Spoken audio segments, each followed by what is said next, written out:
fikih pada pagi hari ini sudah sampai pada bab talak.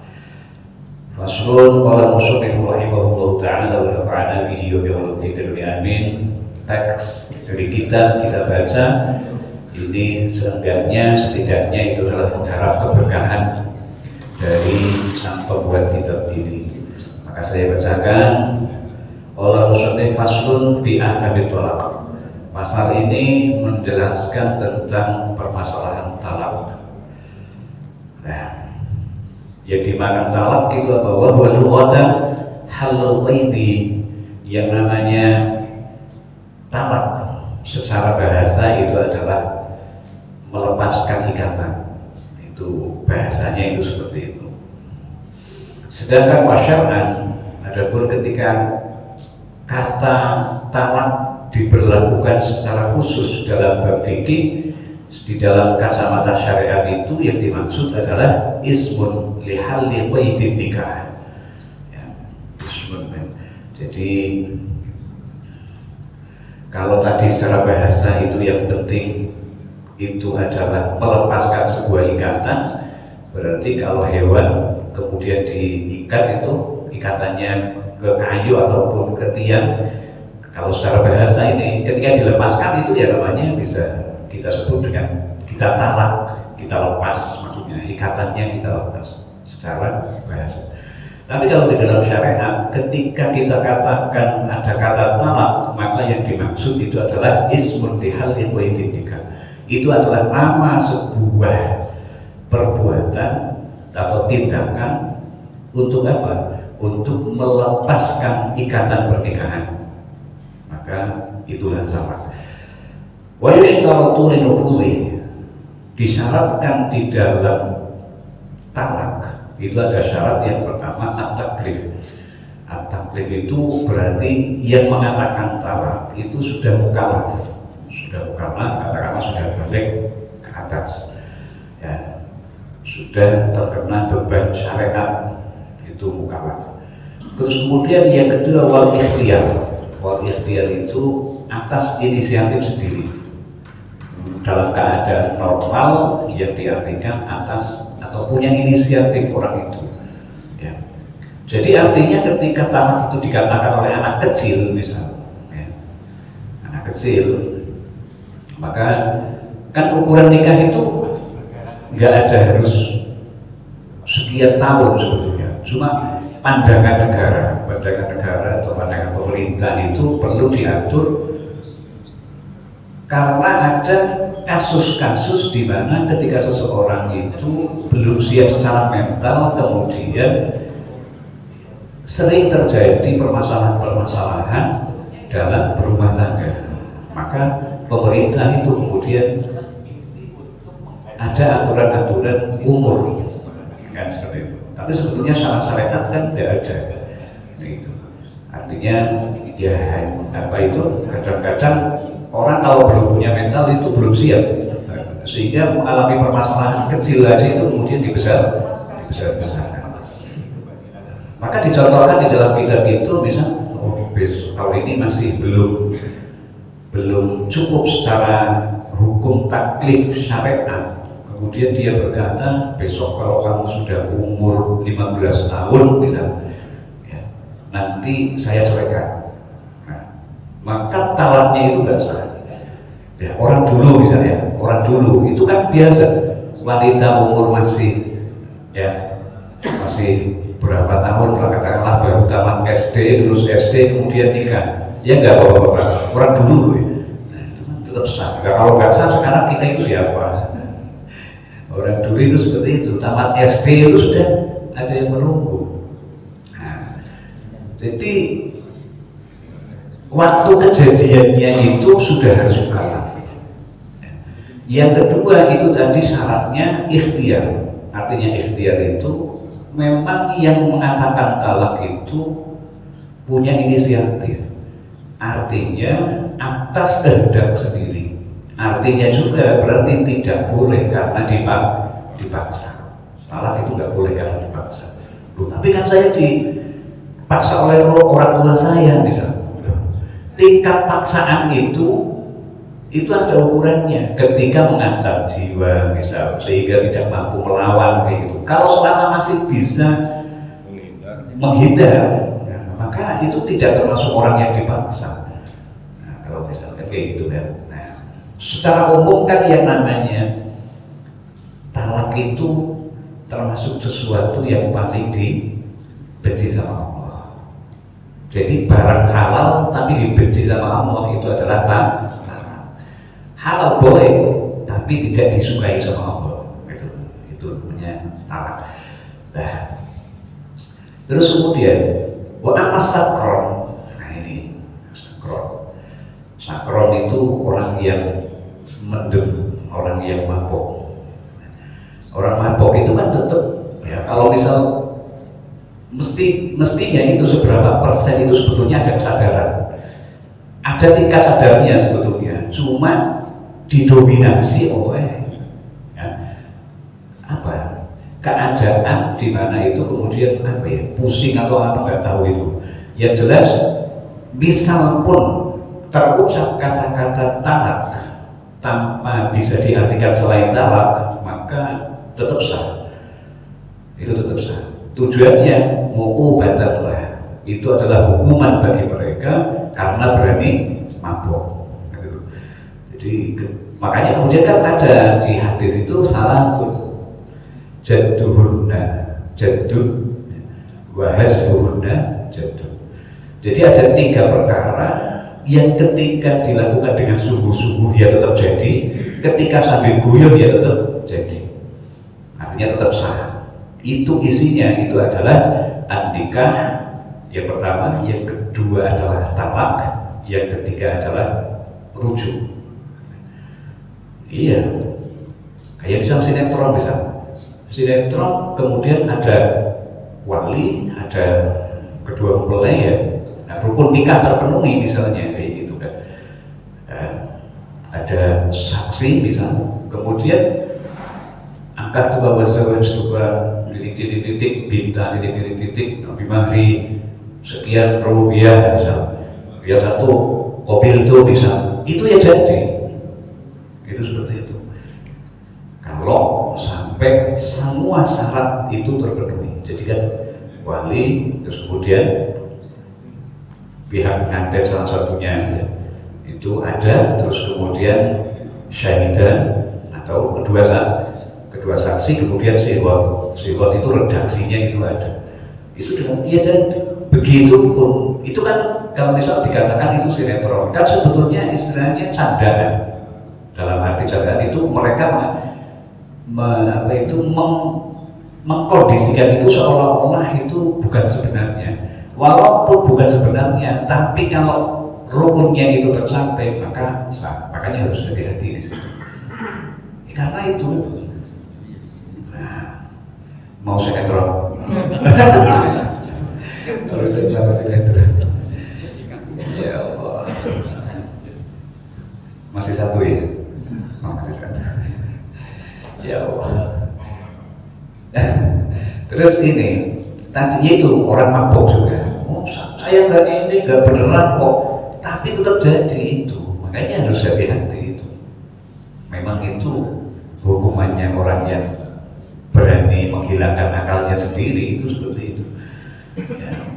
Dan itu hadis sahih karena ini diriwayatkan oleh Imam At-Tirmidzi, Imam Abu Dawud, Imam Ibnu Majah. Enggak tanggung-tanggung. Rujuk juga seperti itu. Rujuk itu ya kebalikannya ini talak. Jadi setelah ditalak, iddah itu belum selesai, kemudian dirujuk bisa. Nah, jadi yang tadinya dilepas diambil lagi. Tapi itu ada hitungannya, karena hitungannya itu terakhir kan 3. Kalau sudah 2 itu sudah hampir 3 kalau talak. Makanya nggak boleh main-main. Nah, makanya kemudian kan at-thalaqu marratan kan, kalau di dalam Al-Quran kan seperti itu. Talak itu 2 kali, artinya bukan berarti 2 kali saja, karena kalau sudah 2 kali tinggal 1 itu sangat sulit menjaga. Dengan begitu beratnya tantangan hidup bersama, anehnya yang namanya hidup berkeluarga itu hampir semuanya berbeda, ya kan? Pernikahan kan seperti itu, disadari ataupun tidak, itu pasti menyatukan dua orang yang berbeda dalam banyak hal, hampir semuanya itu semuanya beda. Nikah, ya nggak bapak-bapak, disadari ya? Kan seperti itu. Tapi yang anehnya itu lagi, memang ini adalah sirriyahnya Allah. Ini memang betul-betul rahasianya Allah. Dari semula yang nggak kenal, kemudian kenal, kemudian setelah kenal itu kayak nggak ada apa ya, nggak ada penghalang apapun. Yang semula jijik saja nggak jadi jijik, ya kan? Contoh misal maaf saja, ludah misal, kalau dulu sebelum kenal diludahin marahnya minta ampun, dikatain agak kasar sedikit minta ampun marahnya. Tapi kalau sudah terikat dalam satu pernikahan, kadang-kadang yang perempuan ya istrinya saja itu agak kasar masih disayang-sayang kan? Itu, kan? Malah lebih sayang, di kasar-kasar malah lebih sayang. Itu, nggak tersentuh ludahnya, kadang-kadang dicari-cari malah ludahnya. Ini kan, itu anehnya sebuah pernikahan. Bahkan sering terjadi satu keluarga itu sering bertengkar, tapi malah anaknya yang lebih banyak. Iya, keluarga mana itu? Contoh keluarga yang sering bertengkar, biasanya anaknya itu banyak biasanya. Luar biasa Allah Subhanahu wa Ta'ala. Maka sampai Allah itu kemudian menantang yang namanya sebuah tautan hati itu tidak bisa dihargai dengan uang. Kayak kita ini kenal, kemudian hati kita itu bersatu, maju, kompak untuk menghadiri jamaah, baik jamaah sholat 5 waktu maupun majelis-majelis ta'lim seperti ini tidak bisa dibayar dengan uang. Ya. Lo anfaqta ma fil ardi jami'an, walaupun kita mau mengerahkan apapun yang kita punya, semuanya kekayaan yang kita punya itu tidak mampu menggerakkan hati manusia, kemudian kerja mereka itu akan mengikuti program-program kita. Mereka itu ikut ngaji ke sini, mereka ikut jamaah di sini maupun di tempat-tempat ibadah lain, itu mau bergerak hatinya berangkat itu murni betul-betul hidayah, ma'unah, pertolongan dari Allah Subhanahu wa Ta'ala. Ya contoh gampang itu mudah apa? Orang sehat, uangnya banyak, ya, Islam dan beriman, belum tentu jaminan orang yang sehat, yang kehidupannya itu tercukupi, ya, kemudian mereka sudah Islam beriman, tapi kemudian mau ikut bersama-sama jamaah bersama orang-orang lain. Nah, itu belum tentu. Berarti jaminannya apa? Jaminannya ya harus dapat hidayah, ma'unah, taufik dari Allah untuk kemudian mereka-mereka ataupun kita termasuk ini kemudian mau berangkat ngaji gitu. Nah, terus kemudian tolak itu talak, bahasa kita itu talak. Tolak itu tadi ada taklif dan ikhtiar, ya, maksudnya harus mukallaf dan juga ikhtiar. Dan talak itu, ya, walaupun hanya dengan menghabarkan itu ya cukup, karena talak itu tidak harus ada saksi. Kalau ada saksi itu kan lebih menguatkan saja. Tapi talak itu meskipun istri saya talak, misal saya ngomong sama Pak Ustadz, ini contoh saja, ya otomatis tertalak, nggak harus disaksikan orang lain. Apalagi dikatakan di depannya langsung itu. Sekarang apalagi zaman WA misalnya gitu lah, WA itu enak kan.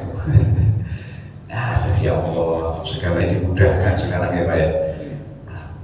Pakai WA, kalau dulu SMS, jadi sekarang pakai WA. Entah besok kemajuan seperti apa lagi. Tapi semoga kemajuan itu dibarengi dengan penggunaan yang positif lah. Karena kemudahan itu ya kemudahan baik yang positif maupun negatifnya juga iya. Makanya tergantung orang yang mengoperasikannya itu. Kemudian apa kalau musuh anak ular yang tolak bidinya tinggi minta berilafin. Jadi talak itu ya harus dilafalkan, harus diucapkan artinya. diucapkan. Baik itu nanti ya, kemudian nanti itu talak terbagi menjadi dua. Yang pertama yaitu sharih dan yang kedua itu adalah kinayah. Yang dimaksud dengan sharih ya, wa talaq turbani. Yang namanya talak itu ada dua macam. Yang pertama sharihun, yaitu talak yang jelas, wa kinayatun lan kinayah, kiasan ya, kinayah.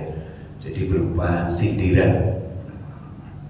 Intinya ya kiasan itu tadi. Terus yang namanya sharih itu apa? Fasyarihu ma la yahtamilu ghairu talaq. Yang namanya talak sharih itu adalah talak ya, yang tidak mungkin mengandung arti lain. Kata-kata itu tidak mungkin mengandung selain talak.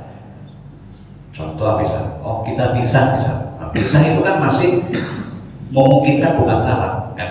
Kalau saya dan kamu sekarang pisah kan, pisah itu belum tentu talak artinya kan. Berarti ini belum sharih, belum jelas maksudnya ya. Saya ulangi lagi kan, kalau sharih itu maksudnya jelas, artinya jelas, maksudnya tidak mungkin mengandung kata selain talak. Pasti yang dimaksud itu pasti talak. Kalau misal saya contohkan itu dengan kata pisah, karena bahasa pisah itu belum tentu sharih. Bisa rumah, bisa ranjang, bisa bendahara, bisa keuangan, Pak Haji, bisa masak. Itu, aduh, kayaknya pengalaman Pak Haji. Iya, masak sendiri. Itu masih, berarti belum jelas. Jadi saya, gue, dan lo. Kayak gitu. Itu kan belum jelas artinya apa gitu kan. Gue, lo, gue, bisa kayak gitu itu bapak ya. Selesai gitu. Nah, selesai itu kan belum jelas, maksudnya selesai apa? Apa selesai hitungan keuangan atau selesai apa? Itu belum jelas. Berarti yang itu nanti bukan sharih. Ya sebaliknya, ya gampang kita sekarang membedakan. Yang kedua itu adalah talak kinayah. Kinayah berarti apa? Yaitu talak yang ketika diucapkan itu masih mengandung antara itu yang dimaksud talak apa bukan sih? Yang dimaksud cerai apa bukan? Jadi kalau istilahnya kayak tadi saya contohkan lagi, saya dan kamu sekarang selesai dari urusan. Nah, itu namanya maksudnya kinayah. Kalau di dalam hatinya itu muncul beneran. Kalau sempat diniati di dalam hatinya, maka tetap jatuh talak. Jadi kalau kinayah tergantung apa yang di dalam hati. Nah, di sini ini sulit. Jadi maka penting untuk membedakan. Sedangkan kata yang pasti mengandung talak, kolam, menguri tolak, kolam yukbal. Ini kalau yang kinayah, wal kinayah itu matah tamilu ghairahu. Jadi kinayah itu adalah suatu kalimat yang masih samar-samar antara itu yang dimaksud talak atau bukan. Kayak contoh itu tadi, saya dan kamu selesai, saya dan kamu sudah putus. Kata-kata putus itu belum tentu talak. Maka walau talak walau az-zawju bis-sharih wa qala lam urid bihi talak lam yuqbal.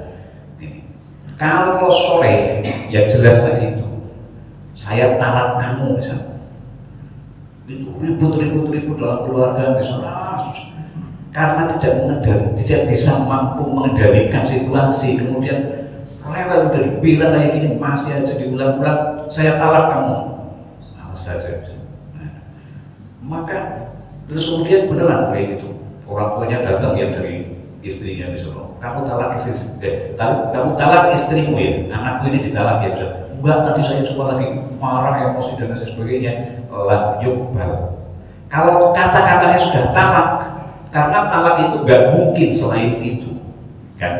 Kalau talak yang dimaksud itu tetap bisa, maka lam yuqbal, maka itu tidak diterima alasan apapun, tetap jatuh talaknya. Itu artinya. Kalau bahasanya itu sudah jelas, sharih itu maksudnya jelas banget, jelas maksudnya talak. Jadi kalau di dalam bahasa Arab yang dimaksud talak itu adalah kata-kata ya, kata-kata yang pasti mengandung talak setidaknya fasolid salah satu kalimat yang termasuk dalam golongan kalimat yang pasti mengandung makna cerai itu adalah talak ya. Tolak tuh misal, saya talak kamu, kamu adalah wanita yang tertalak. Jadi semua kalimat yang mengandung kata-kata talak, baik itu kalimat positif, kalimat negatif istilahnya bahasa, ya, tetap sama saja. Atau waktuki, wa anti tolikun, wa tolakotun, itu kan semuanya. Jadi ini di sini dicontohkan ada kata tolikun, ya, ada kata tolak tuki, ada kata-kata mutolakotun. Yang ketiga-tiganya ini masih ada kata dasarnya, yaitu berupa kata talak. Saya mentalak kamu. Saya adalah orang yang mentalak istri. Kamu adalah orang yang tertalak, bisa. Pokok masih ada kata-kata talak itu, maka pasti jatuh. Ya, itu. Terus wal-firaq was-sirah, ya. Wasaroh ya, itu sama saja ya. Jadi kata-kata firaq di dalam bahasa Arab itu sudah yang dimaksud itu adalah ya termasuk di dalam kata-kata yang sorry. Kalau dalam bahasa Indonesia pisah masalahnya masih pisah ranjang, pisah masak tadi kayak kata Pak Haji dan sebagainya, itu belum saroh. Intinya kata-kata ini semuanya itu adalah yang sorry atau yang jelas. Dan ketika kalimatnya itu jelas kalimat sorry, maka tidak butuh niat. Kerentek hati itu tidak diperhitungkan. Yang jelas yang terucap di dalam lisan itu adalah sudah talak, maka tidak memperhitungkan niatnya. Kamu niatnya tadi beneran apa enggak sih? Enggak perlu dipertanyakan itu. Beda ketika kita selesai urusan misalnya, itu masih perlu dipertanyakan. Maksud kamu selesai maksudnya apa? Selesai pernikahan atau apa? Ya kalau sudah selesai pernikahan misalnya, ya berarti itu sudah talak juga. Itu seperti itu. Maka dikatakan di sini walayat tabiru shorihut tolak ilmiah. Jadi kalau sudah dengan kata-kata yang sore, dengan kata-kata talak, itu tidak perlu dipertanyakan maksudnya apa, itu tidak perlu. Ya. Nah makanya kemudian ada contoh-contoh yang di sini tadi. Nah untuk kalimat yang sore ya, tadi ya harus dilafalkan bahwa kalau musoleh annahu la yaqumu tolak biniyati min ghairi lafdin fala budda min at-talaffuz bihi. Jadi harus ada suara yang keluar. Kalau cuma mikir bisa ini istri saya, tapi ini di dalam hati misalnya, di dalam hati ini istri saya udah berapa kali saya larang keluar dari rumah, masih aja keluar dari rumah, nggak pernah pamit, nggak pernah izin. Nah, saya talak lah misalnya. Tapi itu cuma di dalam hati, maka itu belum terjadi. Maka harus fala budda minat talaffuz. Jadi wajib untuk mengucapkan. Ukurannya ya kayak orang sholat, bihaitsu yusmi'u nafsa. Yang penting suara itu kok sampai muncul sering suara. Kalau cuma masih di dalam hati nggak masalah, nggak jatuh talak. Tapi kalau sampai beneran kayak saya tadi itu beneran keluar suaranya, ini istri saya berapa kali keluar, udah sampai 30 kali sudah saya larang, nggak pernah izin keluar terus, tapi keluar suaranya.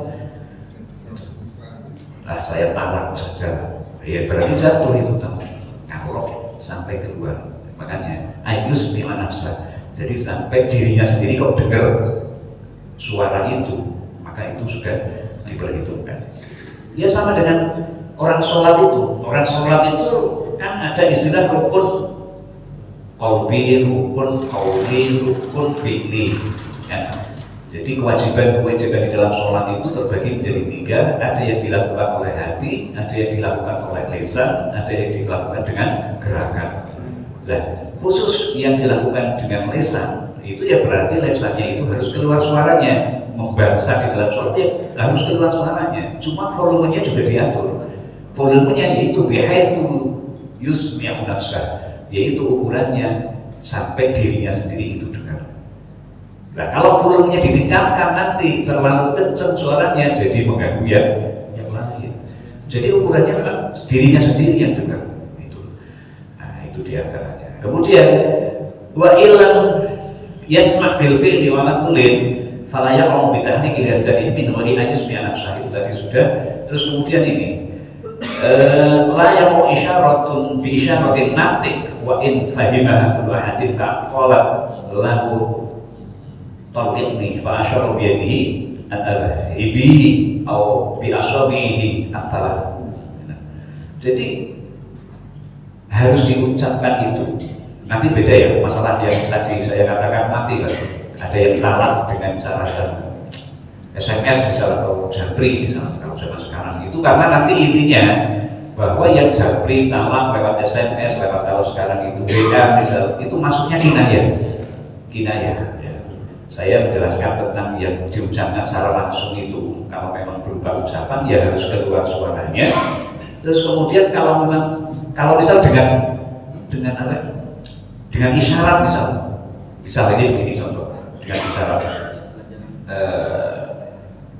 cuma dengan isyarat tangan misal, cuma kayak gitu doang. Mau masuk rumah istrinya aja nggak boleh dengan tangan.